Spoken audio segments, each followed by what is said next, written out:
अंततः 18 दिन के पश्चात ये महासंहार समाप्त हुआ।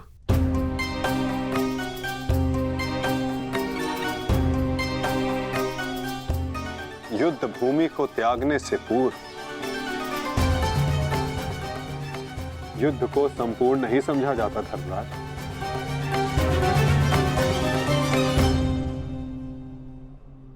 कल प्रातः काल तक प्रतीक्षा कर।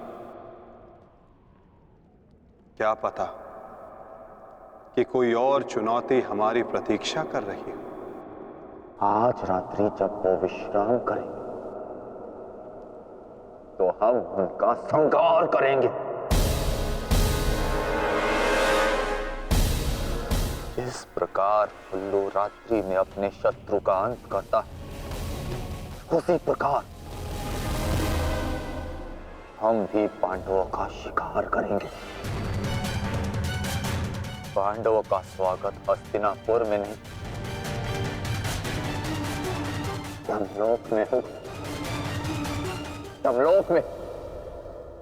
यदि कल प्रातः काल तक कोई चुनौती नहीं आती तो ही इस युद्ध को समाप्त समझना धर्मराज। किंतु माधव, अब हमें चुनौती देने के लिए शेष बचा ही कौन है? अश्वत्थामा। क्या हम अनीति पूर्वक पांडवों का वध करेंगे? इस महाभारत में नीति अब शेष ही कहां है? क्या मेरे पिता का वध नीति से हुआ? क्या महामहिम भीष्म का संहार नीति पूर्वक था? क्या कर्ण का वध नीति का था? यहाँ तक कि मित्र दुर्योधन को भी अनीति से परास्त किया गया। तो तुम किस नीति की आशा लगाए बैठे हो कृतवर्मा? इस युद्ध में नीति और अनीति का कोई महत्व नहीं।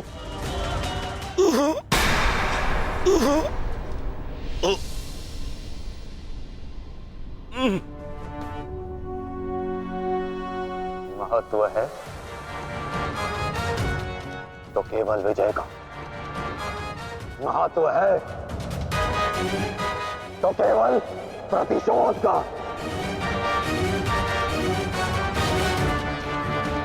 विजय पाने का केवल एक ही मार्ग है, आक्रमण। और वो भी तब जब शत्रु निद्रा में लीन हो। अपने शस्त्र के साथ सज्ज रहो कृतवर्मा, और रात्रि की प्रतीक्षा करो।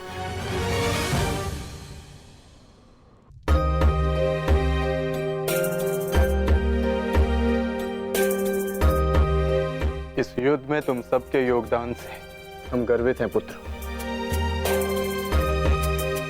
इस युद्ध में तुम सबका प्रदर्शन प्रशंसनीय था। युद्ध अब समाप्त हो चुका है और भोजन के पश्चात तुम सबको विश्राम करना चाहिए। पुत्र ही क्यों, उनके पिता भी निश्चित होकर विश्राम करेंगे।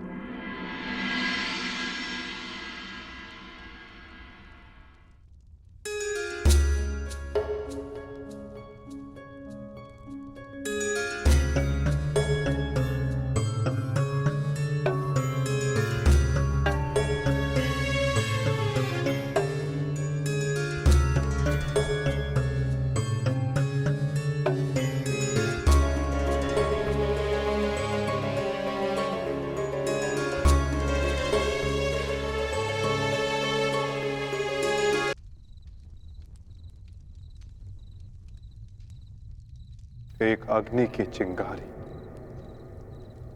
बुझते बुझते भी कुछ ना कुछ भस्म करने का सामर्थ्य रखती है सखी।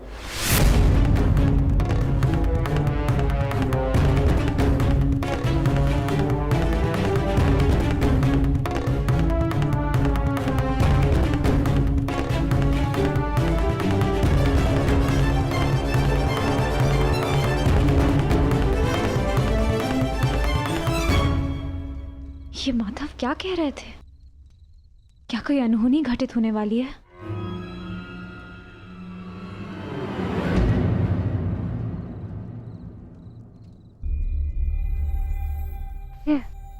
क्या हुआ पांचाली? इतनी विचलित क्यों हो?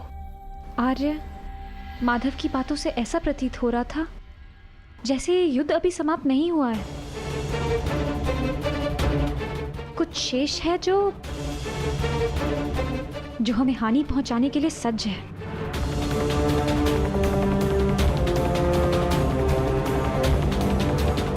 माधव की कोई भी बात कभी भी निरर्थक नहीं होती। हमें उनकी बात के पीछे अर्थ को समझना होगा।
अश्वत्थामा, ये क्या कर दिया तुमने? धृष्टद्युम्न!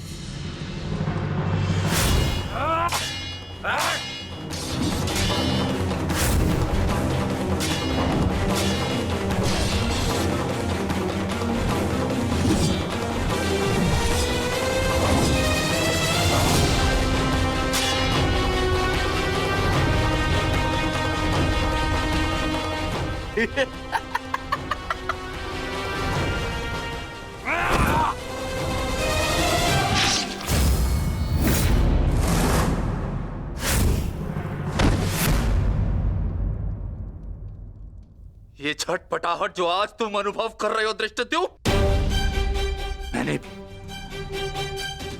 मैंने भी ये छटपटाहट अनुभव की थी।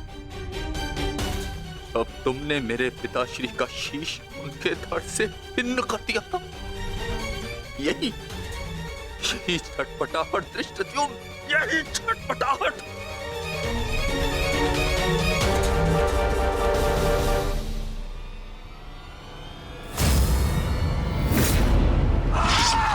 धृष्टद्युम्न, हटो हटो।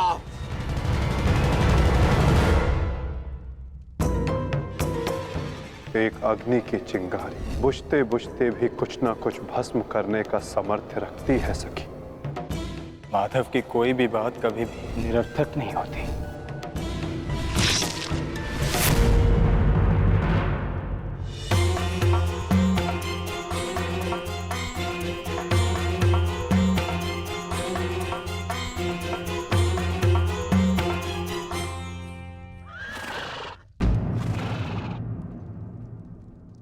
कौन है वहां?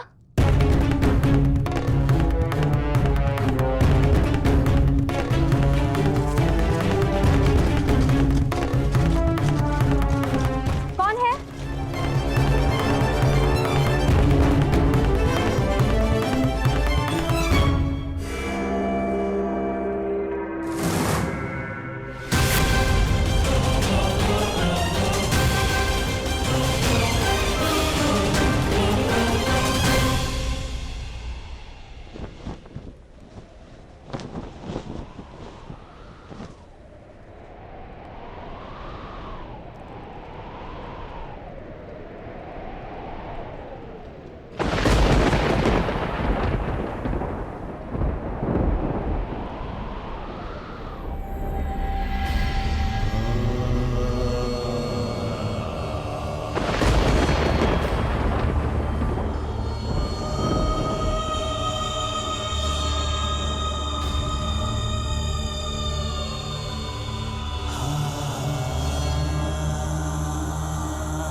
तो पांचाली का स्वर है।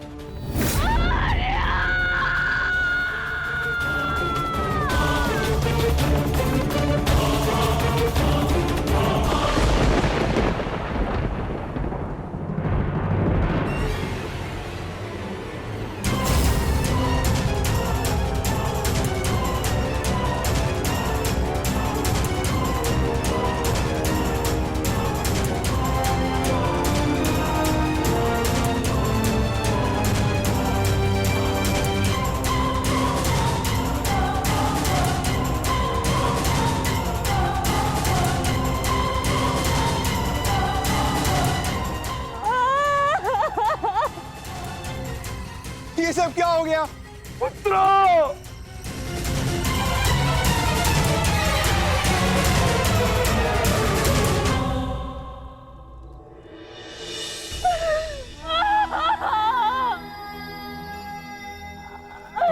आपने कहा था कि हमारी कोई मृत्यु नहीं होगी, तो क्या है ये सब?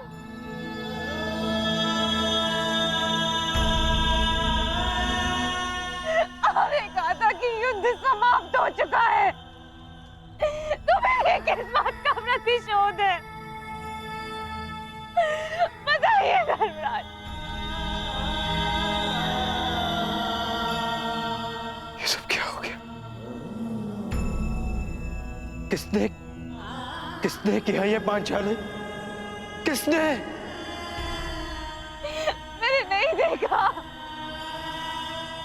वो दूर भाग रहा था, बस अंधकार में उसका मस्तक चमक रहा था, जैसे मणि,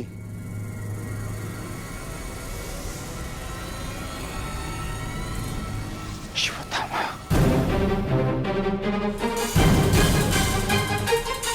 अश्वत्थामा!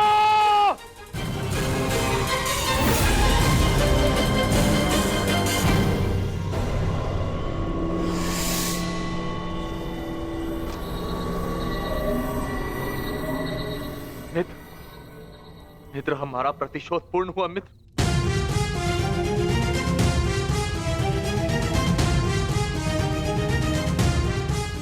मित्र, उठो मित्र, हम जीत गए मित्र। मैंने तुम्हें विजय दिला दी मित्र। मैंने पांचों पांडवों और अपने पिता के हत्यारे का वध कर दिया मित्र। देखो,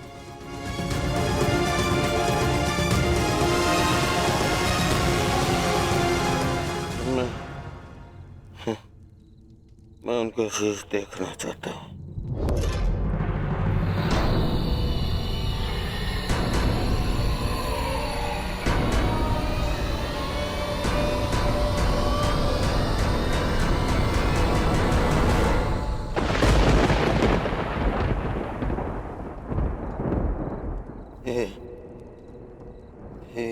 ये पांडव नहीं है।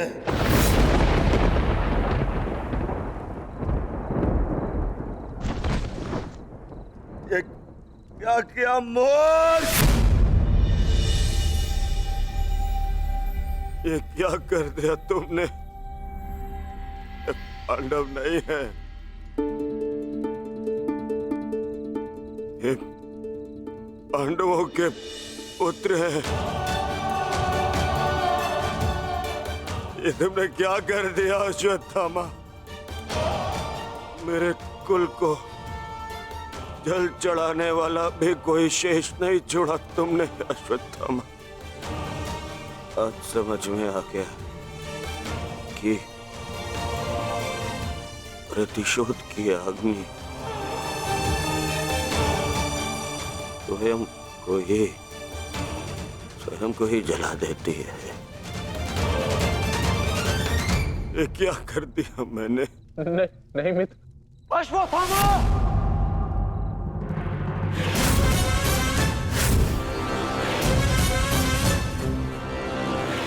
ये तुम्हारा निर्णय था अश्वत्थामा। मेरे लिए तो युद्ध समाप्त हो गया था। अब इस संकट को तुम ही झेलो।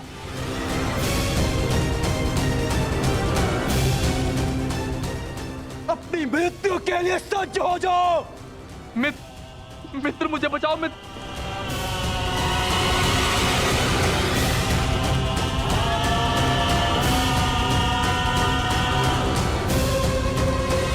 अश्वत्थामा!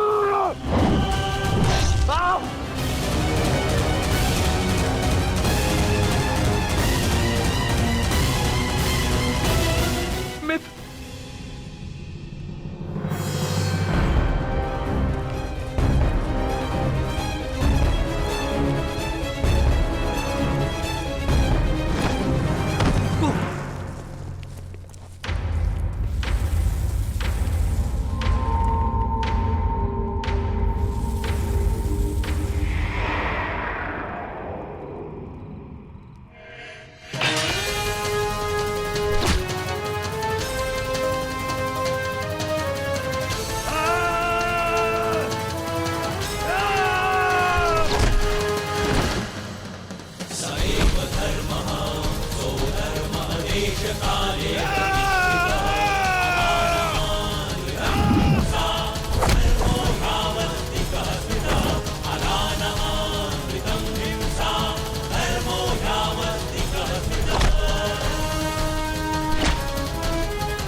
पांडवों, सब साथ में प्रहार करते हो? अगर साहस है तो एक एक करके आओ। तो ठीक है, चुनो किसे चुनौती देना चाहते हो तुम।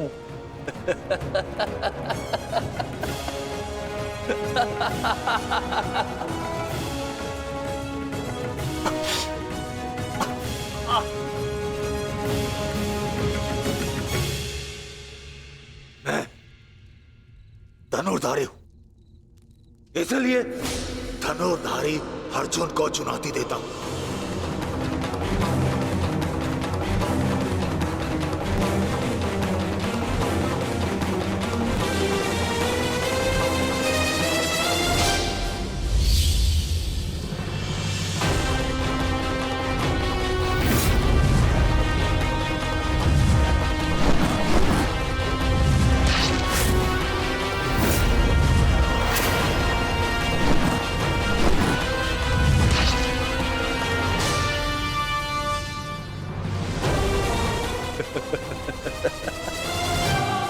और ना ही मुझसे, परंतु पिताश्री इस सत्य का अनुभव कर ही नहीं सके। परंतु आज मैं तुम्हें इस सत्य का ज्ञान करा के ही रहूंगा। आज मैं वो कर दिखाऊंगा जो मित्र कर्ण भी ना कर सका, क्योंकि ना तो मुझ पे किसी श्राप की छाया है और ना ही किसी दैत्य का भार। मेरा केवल एक ही उद्देश्य है, प्रतिशोध। प्रतिशोध।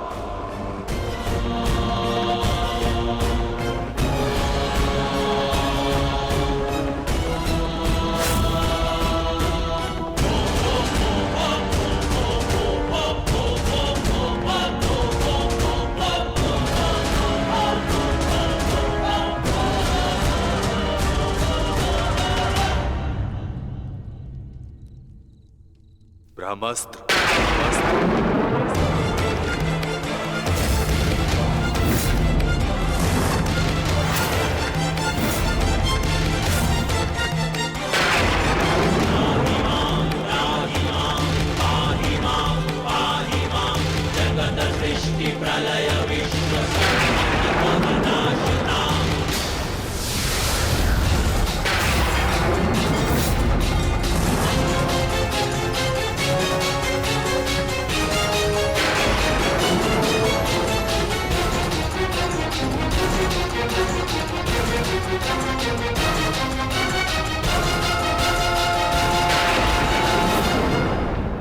तुम्हें क्या लगता है कि ब्रह्मास्त्र ज्ञान केवल तुम्हें है?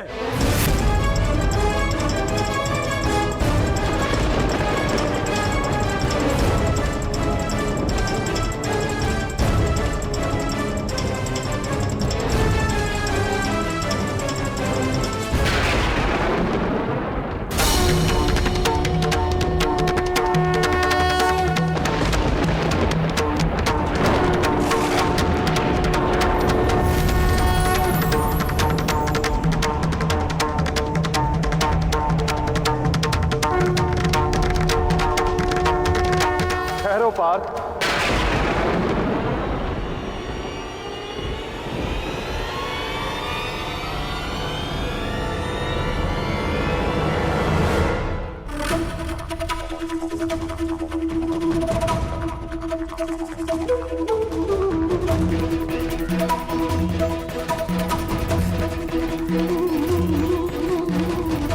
पार्थ, यदि दो ब्रह्मास्त्र आपस में टकराए तो ये धारा जीवन विहीन हो जाएगी।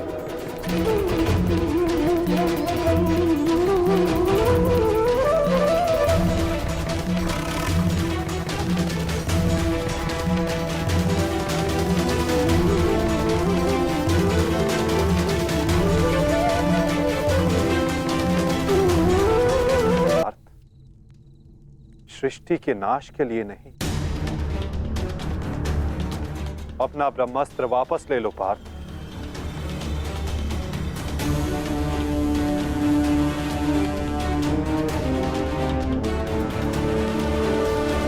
धर्मा एव अतो हन्ति, धर्मो रक्षति रक्षितः।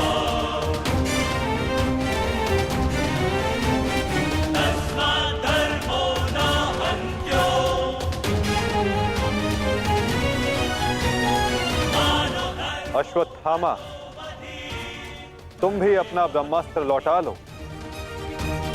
धर्मो रक्षति रक्षितः, तस्मात् धर्मो न हन्त्यो, मानो धर्मो हतो वधि।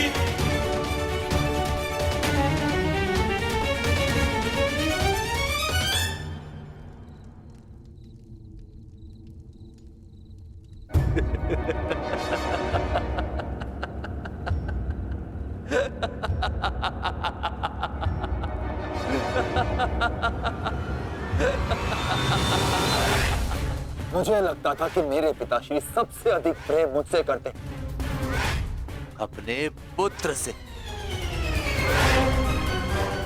परंतु नहीं।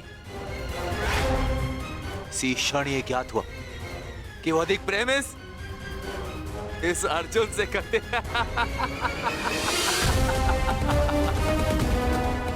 कदाचित इसीलिए उन्होंने अर्जुन को ब्रह्मास्त्र वापस लेने का मंत्र सिखाया, परंतु मुझे, अपने पुत्र अश्वत्थामा को नहीं।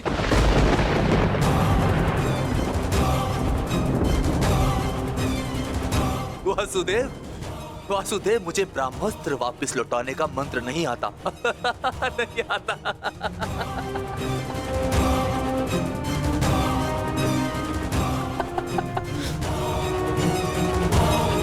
इसीलिए अब मुझे इस ब्रह्मास्त्र का संधान करना ही होगा।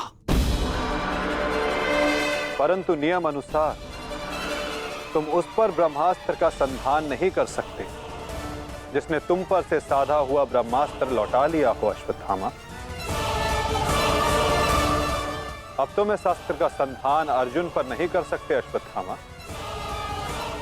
तुम्हें इसका संधान अब किसी और दिशा में करना होगा।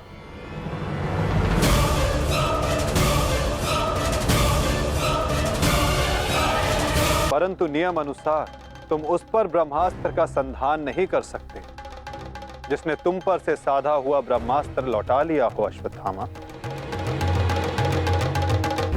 अब तुम इस अस्त्र का संधान अर्जुन पर नहीं कर सकते अश्वत्थामा।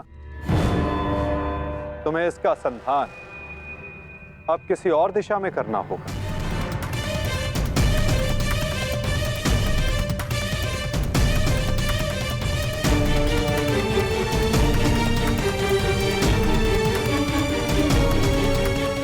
वासुदेव, इस युद्ध में हमारे नाश का कारण केवल आप हैं, आप। महामहिम भीष्म से लेकर मेरे पिताश्री की मृत्यु तक, कर्ण के वध से लेकर मित्र दुर्योधन की पराजय तक, इन सब का कारण केवल आप हैं, केवल आप। तो क्यों ना इस ब्रह्मास्त्र का संधान मैं आपके ऊपर कर दूं और अपना और अपने पक्ष का प्रतिशोध लूं।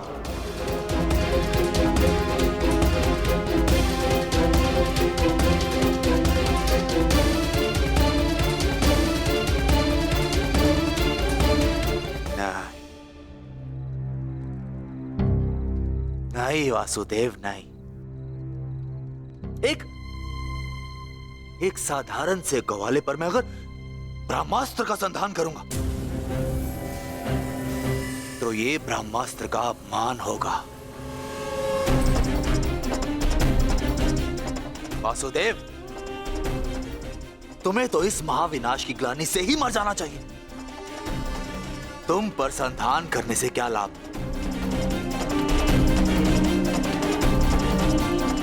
ज्येष्ठ भ्राता युधिष्ठिर, क्यों ना मैं इस ब्रह्मास्त्र का संधान तुम पर करूं?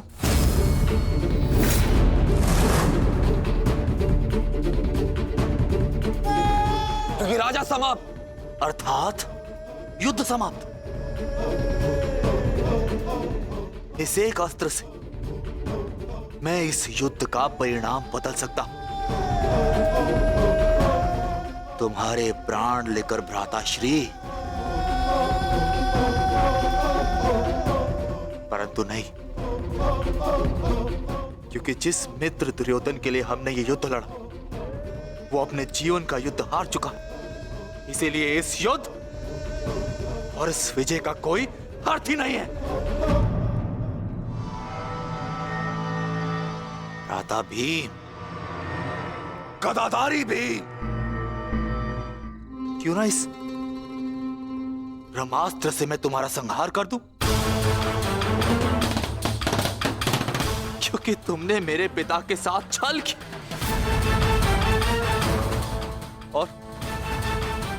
और बड़ी निर्दयता से मेरे पिता का अंत करवाया।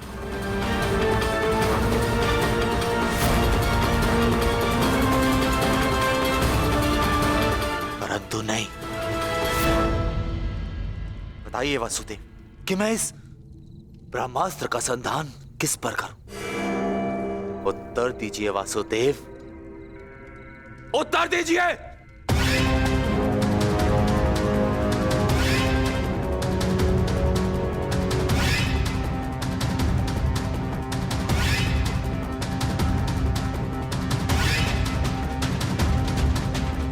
संधान करूंगा, परंतु उस पर जिस पर संधान करने से मेरा वचन पूरा होगा,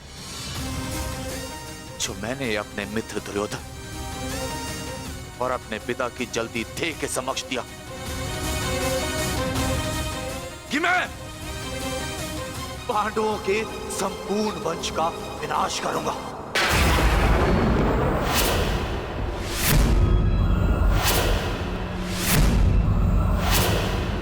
मैं द्रोण पुत्र अश्वत्थामा ये कामना करता कि मेरा ये ब्रह्मास्त्र गिरे उत्तरा के गर्भ पर, जहां पांडवों के वंश का अंतिम बीज पल रहा है। अश्वत्थामा!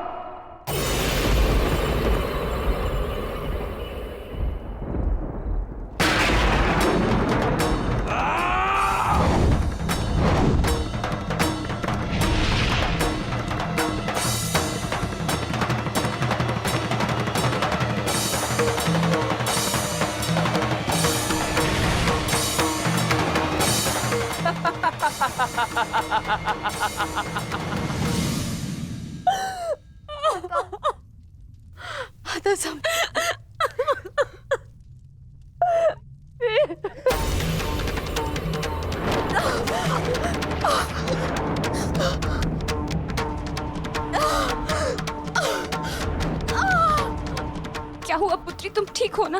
पता नहीं माता, ऐसा लग रहा है जैसे किसी ने मेरी घर पर प्रहार कर दिया।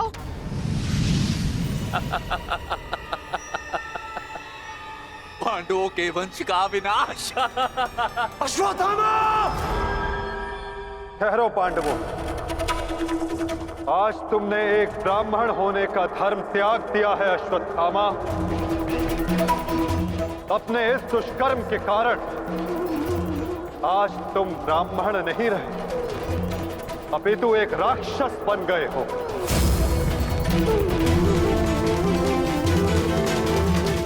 आज तुम्हें वो दंड दिया जाएगा जो एक राक्षस को दिया जाता है। तुम्हें अपने दुष्कर्मों का परिणाम भुगतना होगा अश्वत्थामा। परंतु माता, उत्तरा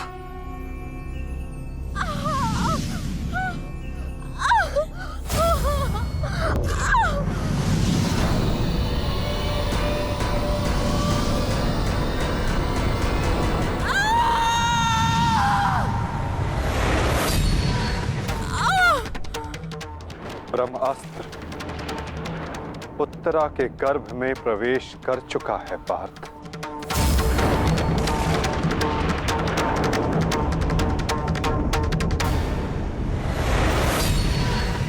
नहीं माता, ब्रह्मास्त्र का प्रहार कभी व्यर्थ नहीं जाता पार्थ।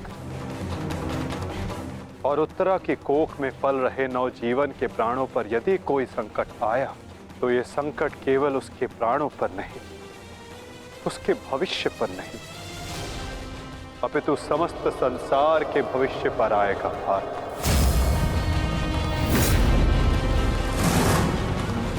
ये इस युग का अंत कहलाएगा पार्थ। अपितु इस नवजीवन की सुरक्षा करना आवश्यक है। धर्म के रक्षण के लिए इस नवजीव का जीवित रहना आवश्यक है पार्थ। माता रक्षा कीजिए, मेरी संतान पे कोई संकट आ रहा है। माता रक्षा कीजिए, रक्षा कीजिए। कुछ कीजिए माधव, ऐसा अनर्थ मत होने दीजिए।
अभी ये बालक सुरक्षित है।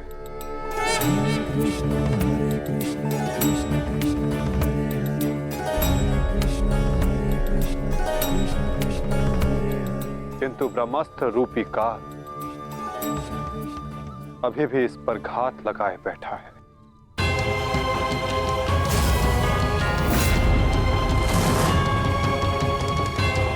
इसलिए मैं स्वयं इस बालक की सुरक्षा और इसका मार्गदर्शन करूंगा।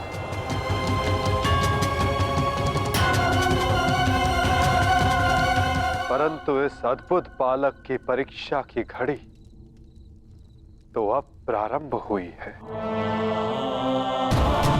एक योद्धा की भांति इस बालक को इस संसार में जन्म लेना होगा, जो धर्म के मार्ग को प्रशस्त करेगा। एक योद्धा इस संसार में आने के पश्चात युद्ध लड़ता है, किंतु इस बालक को जन्म लेने के लिए संघर्ष करना होगा और जीवन की ये परीक्षा इसे स्वयं देनी होगी।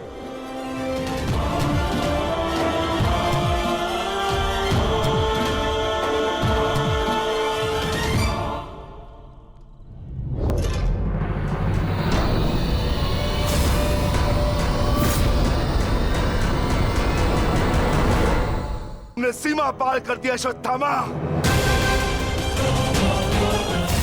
अब मैं तुम्हें जीवित नहीं छोड़ूंगा। सच हो जा मरने के लिए अश्वत्थामा।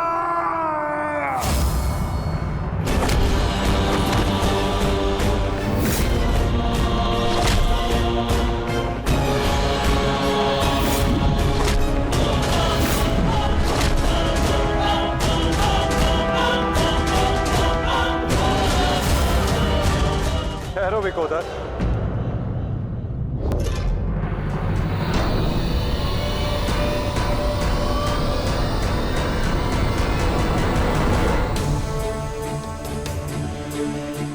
अश्वत्थामा तुम्हारा गुरु पुत्र है और जन्म से एक ब्राह्मण भी।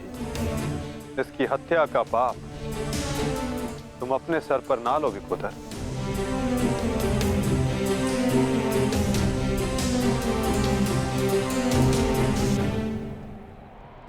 किंतु माधव, इसने जो किया है वो क्षमा के योग्य नहीं। अवश्य पार्थ, अश्वत्थामा ने जो किया वो क्षमा के योग्य नहीं है। अश्वत्थामा को दंड अवश्य मिलेगा, ऐसा दंड कि आने वाला संसार सदा स्मरण रखे कि मूर्खता और खीज में किया गया कर्म सदा विनाशकारी सिद्ध होता है।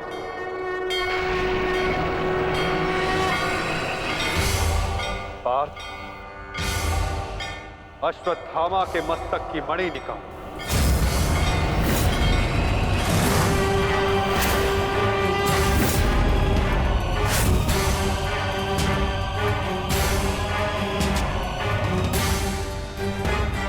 नहीं वासुदेव, आप ऐसा नहीं कर सकते।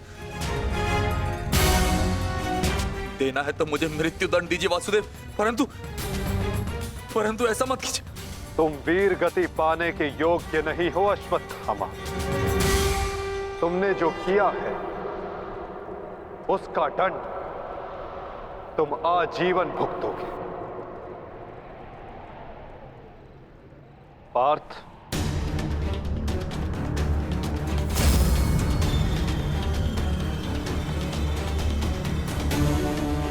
रुक जाओ अर्जुन।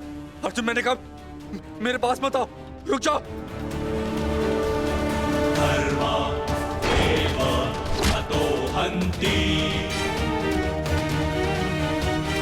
धर्मो रक्षति रक्षितः। तस्मात् धर्मो न हन्त्यो। मानो धर्मो हतो वधि।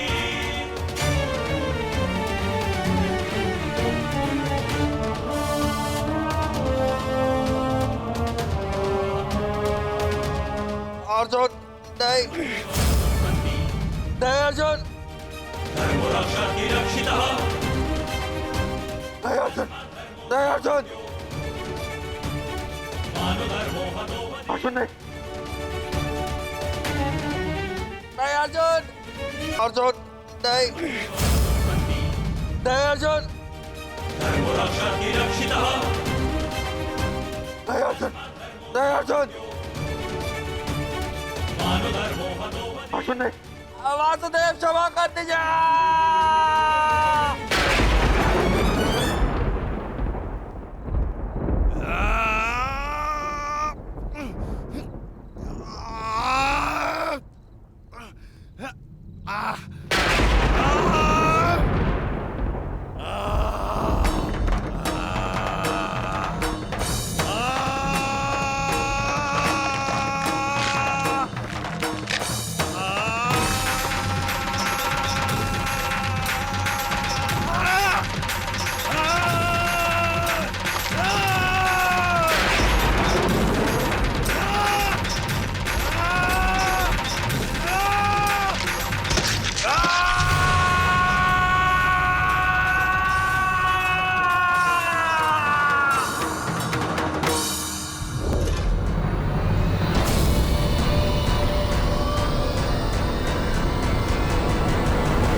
मैं तुम्हें श्राप देता हूं अश्वत्थामा, तुम्हारे ये घाव कभी नहीं भरेंगे। तुम चीरकाल तक आजीवन ऐसे सड़ते रहोगे।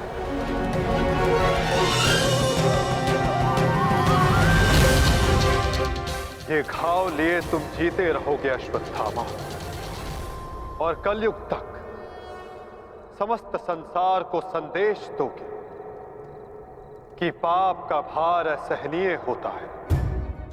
नहीं नहीं नहीं नहीं नहीं वासुदेव, वासुदेव मुझे क्षमा कर दीजिए, मुझे मृत्यु दे दीजिए वासुदेव, परंतु ऐसा मत कीजिए। नहीं गुरुपुत्र, अब से तुम्हारा जीवन ही तुम्हारा दंड है।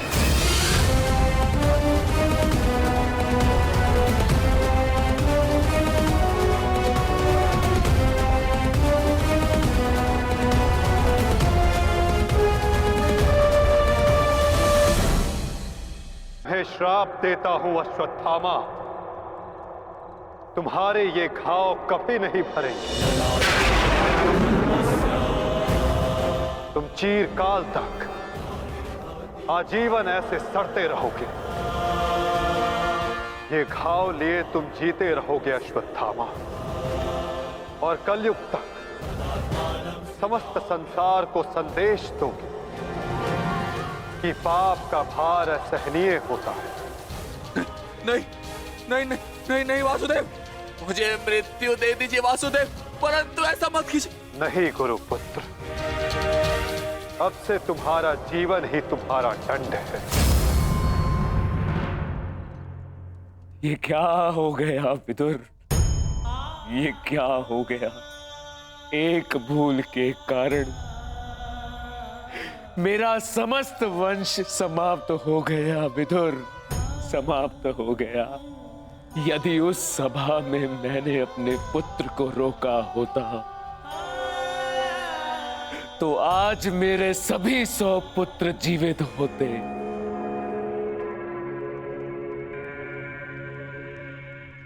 किंतु अब समय आ गया है पश्चाताप करने का। जाओ विदुर, और पांडवों को जाकर संदेश दो कि वो आकर अपना राज्य ग्रहण करें, और भीम से कहना कि वो मेरी सभा में आने से पूर्व वो मेरे समक्ष आए। मैं उस वीर से मिलना चाहता हूँ जिसने अपनी प्रतिज्ञा पूर्ण करने हेतु मेरे 100 पुत्रों को काल की गाल में डाल दिया। जाओ विदुर, जाओ।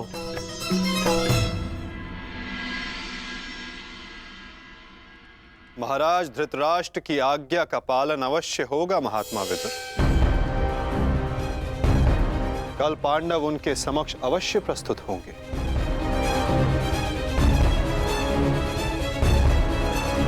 और विकोदर भीम भी।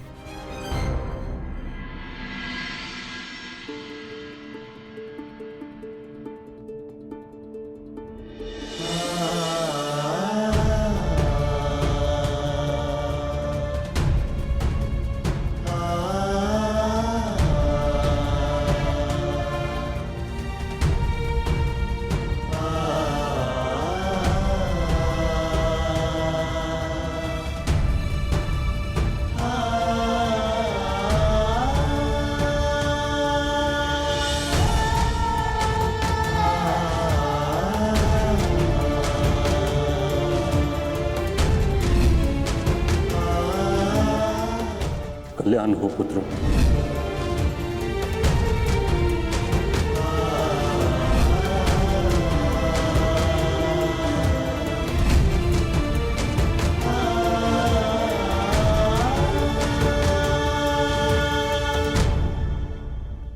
धर्मराज, समय की गति सर्प के समान होती है। वो स्वयं चला जाता है परंतु अपने चिन्ह छोड़ जाता है।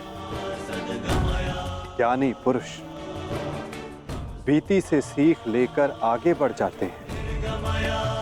भूतकाल का स्मरण करके वो अपने वर्तमान और भविष्य को समाप्त नहीं करते। अब समय आ गया है अपना अधिकार लेने और प्रजा को उसका अधिकार दिलाने का। धर्मराज, तुम धर्म युद्ध जीत चुके हो,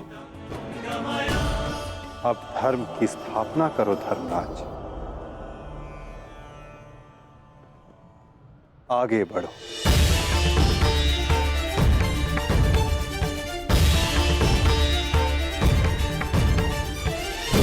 क्षमा शमोस्तेयम् शौचमिन्द्रिय निग्रहः क्षमा शमोस्तेयम् शौचमिन्द्रिय निग्रहः निर्विद्या सत्यं क्रोधो दशकं धर्मलक्षणम्। स्वागत है सम्राट। महाराज धृतराष्ट्र आप सभी की प्रतीक्षा कर रहे हैं। दशकं धर्मलक्षणम् दशकं धर्मलक्षणम्। ठहरो सैनिक।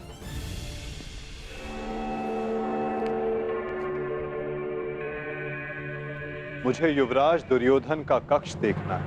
आइए वासुदेव।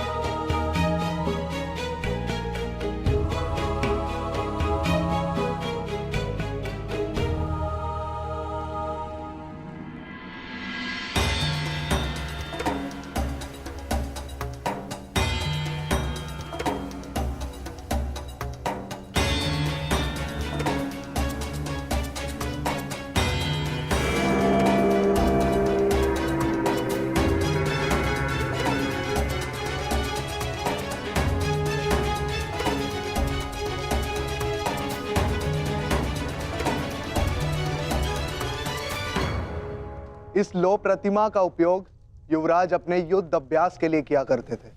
किंतु ना अब दुर्योधन शेष है, ना युद्ध। अब इस प्रतिमा का स्थान बदलने का समय आ गया है।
वही सभा है जो भारत के सबसे वीर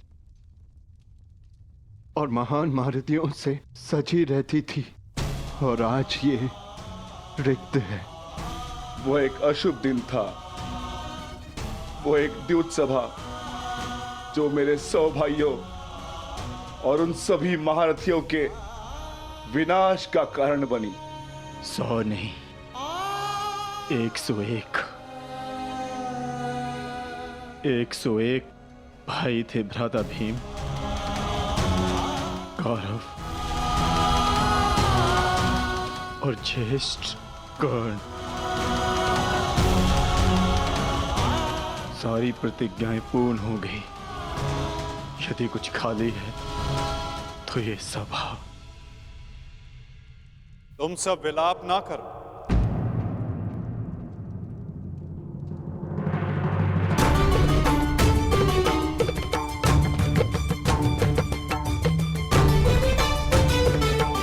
तुम सब ने धर्म के लिए युद्ध लड़ा, ऐसा कुछ नहीं किया जिसके कारण तुम्हें पश्चाताप अनुभव हो।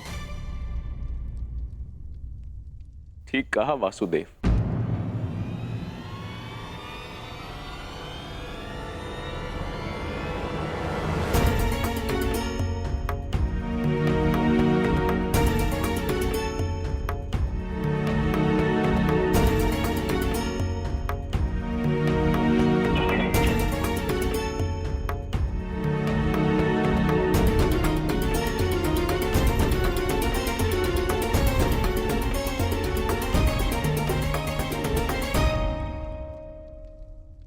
पश्चाताप तो मुझे करना चाहिए। एक राजा का कर्तव्य होता है अपनी प्रजा को उन्नति के द्वार तक लेकर जाना, और एक पिता का कर्तव्य होता है अपनी संतान को धर्म के मार्ग पर ले जाना। परंतु मैं दोनों में से एक भी कर्तव्य का निर्वाह उचित रूप से ना कर सका। यदि आज ये सभा रिक्त है तो उसका कारण मैं ही हूं वासुदेव। भीम, तुमने मेरे 100 पुत्रों का वध किया है, किंतु अब मुझे तुम्हारे भीतर अपने वो 100 पुत्र अनुभव होते हैं। पुत्र, एक बार, केवल एक बार एक अभागे पिता के आलिंगन में आ जाओ। मुझे ऐसा लगेगा कि मैंने अपने सभी पुत्रों को अपने आलिंगन से लगा लिया है।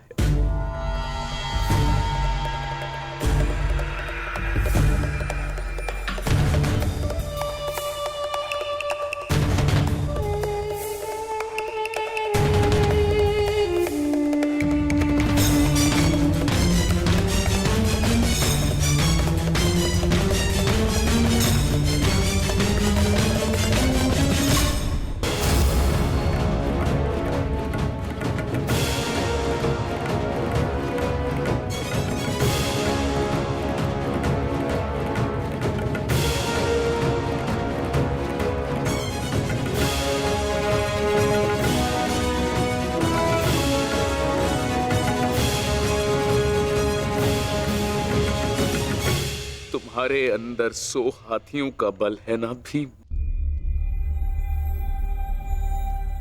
और मेरी भुजाओं में भी मेरे 100 पुत्रों का वध करते हुए तुम्हें तनिक भी पीड़ा नहीं हुई भीम? तनिक भी हृदय नहीं कांपा तुम्हारा अपने भ्राताओं का वध करते हुए?